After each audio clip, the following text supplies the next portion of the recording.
Man, you tuned into the cast? Appreciate it.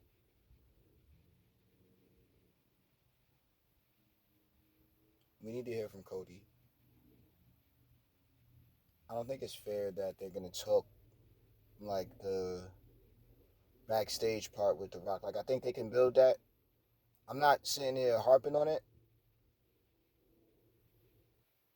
I could say maybe something and stuff in the chamber. Ain't no deadline on that neither, but I'm really, really needing to make sure they at least tie that up um for that part of the crowd. You know what I mean? Like I think that'd be a really, really good part of the story. Hmm. I always have it as a thing to call back to. I think that's something. I think that's always going to be something because like that's how you make something good out of it at this point. And that's just why I'm at with it so early. You know what I mean? Like whatever, yo. SmackDown February 16th. Let's get to it, man. I thought it was an okay show. Most important thing, if anything, if we talking that level up, shouts to the level up enhancement talent that made it up. We're not gonna call names yet unless they make it on screen. They make it on screen, we call the names. But the one that did definitely make it was Braun Breaker, officially signed to SmackDown. So congratulations to him. I really am proud to have been able to watch from the NXT getting on TV era to the 2.0 era, being when everything had to go through this crazy reset and Braun being the pick and being the white meat babyface and all that, and then he went on his heel run and I mean he was a white meat babyface. Well, he has a whole story to him. If anybody deserves it, it's Braun, and it ain't about him being a part of a wild family and already having a lineage and all that generational. No, no, no, no, no. We like Braun Breaker because Braun Breaker is Braun Breaker. So shouts to him, and it's good that he made it to SmackDown. All that stuff going on backstage, Nick Aldis. I like how they're giving the titles more prestige. And when I say the titles, I mean management. And then the management, because they're important, they're making other people feel important. I would use Jade as an example, but I mean, you got a who's who backstage with, Liv and B. Now Tiff is definitely showing up. I think she's in the chamber now, man. Yo, let's get into it, man, because SmackDown got a lot of good shit happening. I'm happy to say. Proud to report somewhat. Now, let's get moving. KO beat Dom. Now he's in the elimination chamber. Yeah, chamber's looking crazy. All six of them. It's actually a very. It's gonna be. It's a lot of vibes on that match. You know what I mean? A lot of like if you're responsibly with the darkness. You know what I'm saying? Like that match has a lot of that good energy on it. You know what I mean? So I can't wait to see how all six of them get crazy in the ring, and then any one of them could win. They pulling for Drew. I want to have a pony in that race between I like Bobby. That's just me. It doesn't make sense. Drew's the obvious pick. LA Knight is a great pick also. Logan Paul being in there is definitely for some spots. Like we're gonna see some dope shit. Like everybody has a moment. Everyone's gonna have a moment. Bobby Lashley's gonna spear somebody through the cage. We don't want to call predictabilities, but these spots with the chamber are, I mean, they're great. So good stuff to see. R-Truth came down, thought that KO was the Miz and all of this confusion. So it turns into my man picking up the victory. Good on him. KO wins. Dom could have had some spots in the chamber, but I mean, this chamber looks like the biggest match it could be. So I'm not mad at it. There we go. What do we have after that? Tiff beat Zelina. Now she's qualified for the chamber.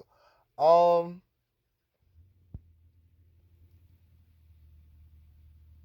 More and more, it feels like it's Tiffy time. Like the more and more she going, it's like, oh well, it's Tiffy time. Like because she's keep popping up, and everywhere she at, it's like a prominent spot. Zelina Vega and La Madrina, I need to get it popping. I'm gonna need to see La Madrina get that come up. I'm gonna need to see her win that. But if LW will get that win, I'm not mad at it. But I'm gonna need to see God Mom, take down Zelina one good time for trying to, do the wrong thing at the worst possible time to do it. So there go that. Good on all that. AOP, Javier Bernal, and Bo Morris. They don't make sense down in Level Up as a tag team. So why would they make sense on the main roster as a tag team? But hey, anybody want to come into the main roster and get your asses kicked? I like what I'm looking at because, in my opinion, it's look. First of all, this happened as soon as I started putting the name up with the changes, so pay attention to that. But I'm liking it. I see opportunity. It can be more than enhancement talent spots, but I'm seeing opportunity, and this is the beginning. So they got an idea of what they about to be dealing with. Now they can go back and tell everybody the story at Level Up. Good, good. Logan Paul beat The Miz to qualify for his match. Logan Paul's fun spots. Miz is on different levels, but we don't need Miz in there again. Mm-mm. Miz can go. Miz had a great match with Gunther. He's been pretty solid ever since. I said that too. I said it with this new way they do the combat and build the matches. Yeah, Miz is going to be just fine. Everybody's just fine because everyone in there can wrestle. Good shit. Logan Paul winning. I mean, I'm not wowed, but I'm not down neither. Like, good. Let's see him keep it pushing and do some next shit. You know what I'm saying? Like, let's see what he gonna be able to do in the chamber, because that's gonna be something else. Naomi Abafire. I want to say, duh. Best thing about Naomi is her new entrance. No, no, no, not the music. The music's okay. It's more of her culture, so I can respect that. And it's like, nah, lean into that more because she's definitely that. And her on the apron with the little split leg curve and all the extra stuff like that, that's fire. You see what I'm saying? Now, it she has a lot more impactful moves now too. So it looks like she's going out and she's learned. And this is all we could ask for, because if she was stuck around, in my opinion, back in them days, she would have continued to have the same move list and been a complete nobody by this point. I don't know what would have been a thing for Naomi with everything that happened since her and Sasha left those years ago, so or last year. Yeah, those years ago. It's 2022, was it? Was it last year? It's 2022. Had to be. Had to be. Had to be 2022. Definitely 2022. Whatever though. So moving forward, Nick Aldis announced Braun Breaker signed with SmackDown. Good on him, man. Good with everybody backstage. Jade appearance. I mean, random Jade sightings. So I think that was 2 of those on SmackDown. Good. I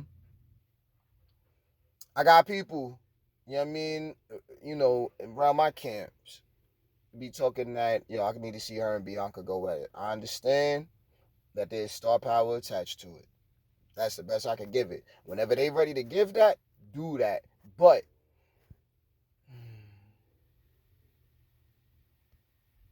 let's see it smooth, man. I don't know. Like, we need to see what Jade got first. I'm not, but then it's all very delicate. All very delicate because she needs to be perfect. And I'm not saying like every little bit because she is human, but she is definitely being built as some form of greatness. I feel it.